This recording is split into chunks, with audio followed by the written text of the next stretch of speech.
Sim, Paul. Nos dias 12 e 13 de dezembro, os russos lançaram 495 mísseis e drones contra a Ucrânia. E Zelensky informou que teve uma reunião na Europa com o chanceler alemão. Ele disse que nenhuma usina de energia ucraniana ficou intacta após os ataques da Rússia. Parece que a Rússia está intensificando os bombardeios contra a Ucrânia para aplicar pressão máxima. Você acha que isso faz parte de um plano para pressionar Zelensky, ou que a Rússia está, de alguma forma, mudando sua estratégia na Ucrânia?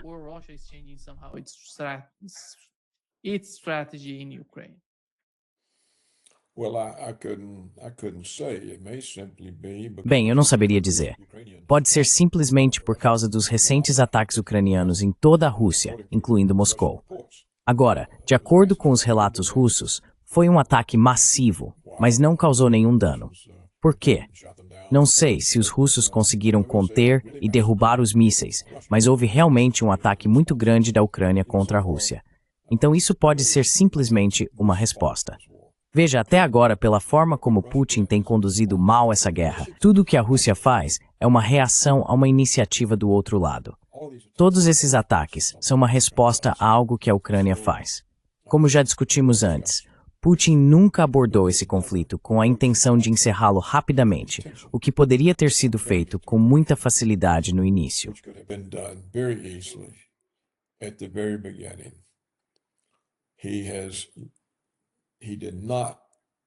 Ele não paralisou a Ucrânia, tirando toda a rede elétrica de operação, nem fechando todas as entradas ferroviárias e marítimas do país. Essas são coisas elementares que se fazem quando se está em guerra e se tem capacidade para isso, o que a Rússia certamente tem. E eles não fizeram isso. Nada foi feito para impedir que a Ucrânia movesse sistemas de armas e tropas para as linhas de frente. Nada foi feito para incapacitar o governo em Kiev. A Rússia nunca fez nada para impedir que Kiev continuasse a guerra. É isso que acho inexplicável. Não aceito a justificativa oficial russa para Putin de que ele não queria ferir demais nossos irmãos ucranianos.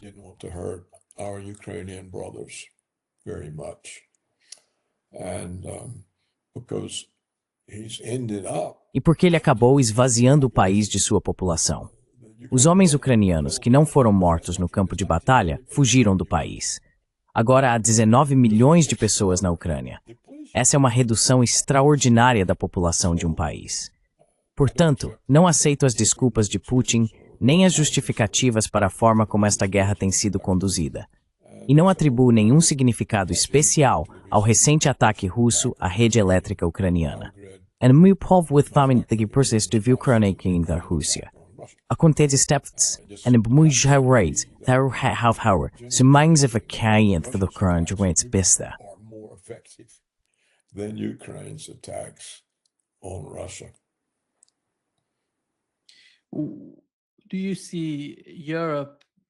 Você acha que a Europa será capaz de absorver a Ucrânia até 2027? Porque eles disseram que querem permitir a entrada da Ucrânia na União Europeia até lá. Eu não sei. Como você vê a situação econômica da Europa? E quão devastador isso seria para a Europa? A Europa já está lidando com muitos desafios, muitos problemas.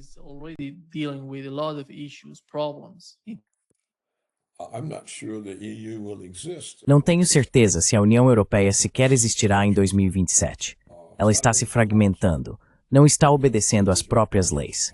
Veja, os países individuais têm direito de veto, mas os funcionários não eleitos que comandam a OAPWAPRE estão dizendo, não, vocês não têm, ou não estamos prestando atenção nisso.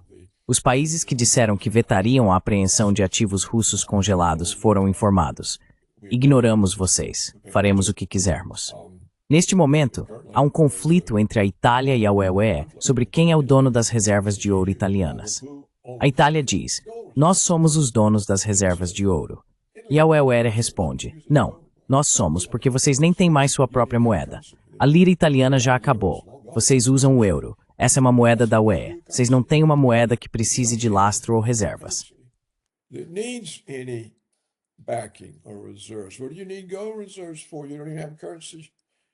Para que você precisa de reservas de ouro? Você nem tem uma moeda para usar o ouro como lastro. O ouro pertence à União Europeia. Então dá para ver que a Itália não está confortável com isso, o que mostra que ela não está confortável em não ter sua própria moeda. Eles não estão à vontade com o euro porque não têm controle sobre a política monetária. Aprenderam, como a Grécia aprendeu, que não podem imprimir dinheiro para resgatar seus títulos. Assim, quando vendem títulos, eles só podem ser resgatados em euros. Mas, se não tiverem receitas em moeda estrangeira que lhes forneçam euros, não conseguem resgatar os títulos. E então os bancos alemães e holandeses podem explorá-los ao máximo.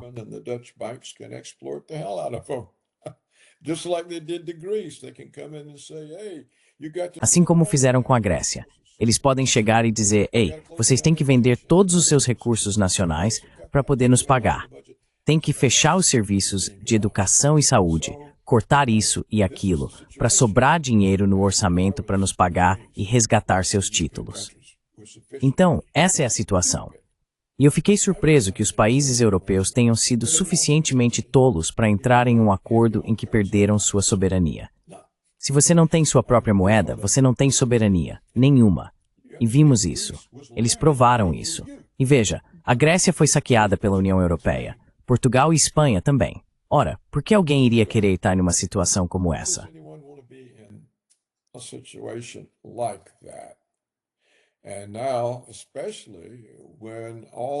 E agora, especialmente quando todos os direitos legais que você supostamente ainda tinha, como o veto, os atuais brutamontes da UE dizem, não, você não tem esses direitos.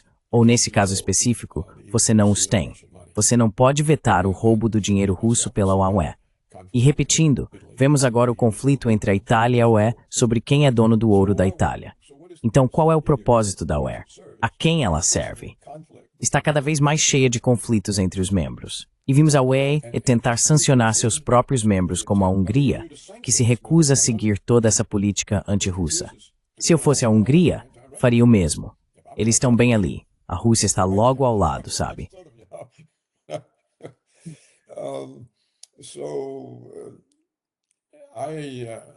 Então, acho que até 2027 a União Europeia estará mais fragmentada, menos coesa como entidade.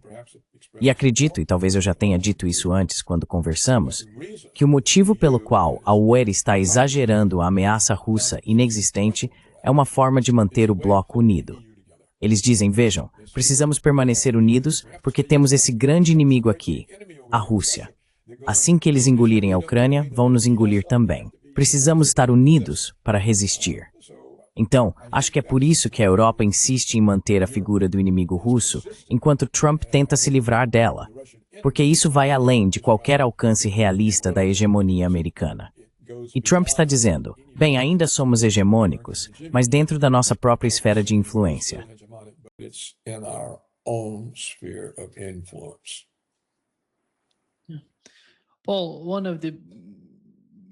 Paul, um dos maiores problemas com a Ucrânia e sua cooperação com os europeus é a presença da inteligência britânica, especificamente em Odessa e Mykolaiv. Essas cidades são muito importantes para os russos. O chefe do MI6 disse que eles não vão deixar a Ucrânia, não vão abandoná-la. Aconteça o que acontecer, qualquer acordo ou negociação, eles continuarão lá cooperando com os ucranianos. Você acha que o governo Trump teria alguma influência sobre o governo britânico para fazê-lo mudar de ideia sobre a Ucrânia?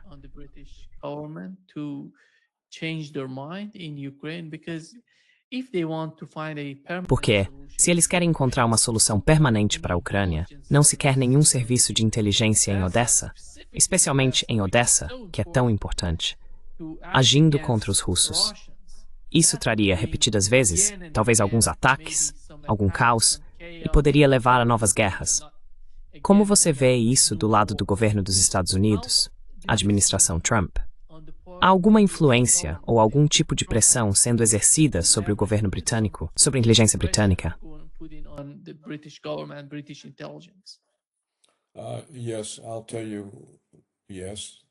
Sim, eu te digo, sim, eles poderiam. Mas, na verdade, esse é um problema para o Putin, não para o Trump. Se Putin chegar a um acordo, ele vai esperar que a Ucrânia seja desmilitarizada.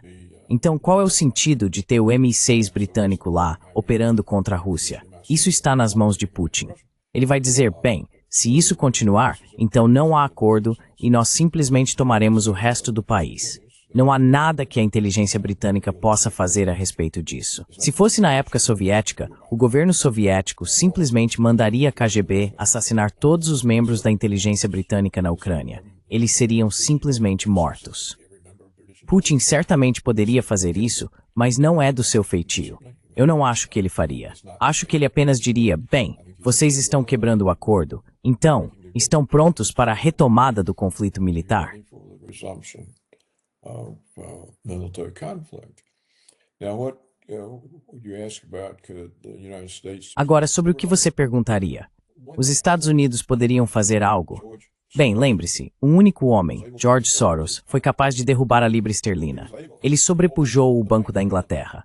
Alegadamente, segundo teóricos da conspiração, ele seria o braço controlador dos Rothschilds, que supostamente controlam o mundo. Soros quebrou o Banco da Inglaterra e a libra inglesa. Foi assim que se tornou multibilionário. Agora, se um homem pode destruir a capacidade do Banco da Inglaterra de proteger a moeda britânica de ser desvalorizada, lucrando enormemente com isso, já que havia apostado contra ela, é fácil pressionar os britânicos. Muito fácil. Há todo tipo de coisa que o governo Trump poderia fazer. Então não acho que Trump veja isso como um assunto dele. Ele quer sair dessa. He wants out.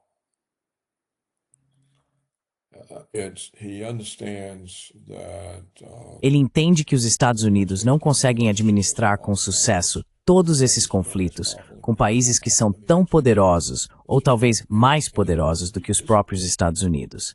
Simplesmente não conseguem. E o povo americano, seus apoiadores, não quer isso.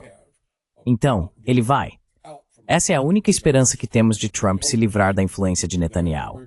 A única esperança é que o povo americano esteja cansado do controle de Israel. Não apenas sobre nossa política externa, mas também sobre nossas políticas internas. A mídia, Wall Street, a educação e o entretenimento, o cinema. Eles estão cansados disso. Assim, isso pode forçar Trump a reafirmar a independência americana em relação a Israel. Parece-me que esse é o verdadeiro problema que Trump enfrenta. Ele pode representar tanto a América quanto Israel, quando Israel nos usa em suas guerras, quando Israel usa nossas leis contra os americanos para impedir críticas a Israel. To prevent criticism of Israel.